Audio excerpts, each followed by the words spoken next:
Setelah menyeleksi beberapa nama orang pelatih, manajemen Sriwijaya FC mengakui saat ini nama calon pelatih yang akan menukangi skuad Laskar Wongkito di kompetisi Liga 2 musim 2024-2025 mengerucut ke satu orang nama.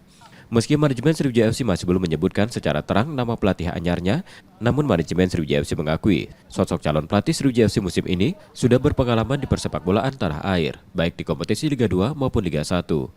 Rencananya pelatih anyar Sriwijaya FC tersebut akan segera diumumkan pada pekan ini.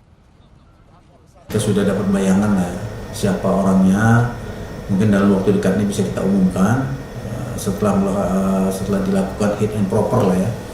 Hit and proper ini kebetulan kemarin kita sempat bertemu Coach Indra Sapri dan kita minta tolong beliau untuk melakukan wawancara lah untuk pelatih yang akan kita pilih. Nanti dari hasil wawancara itu beliau menyarankan apa bagaimana gitu loh yang akan menjadi tugas coach yang baru gitu ya, menjadi tugas yang baru dan disampaikan ke manajemen hasilnya gitu.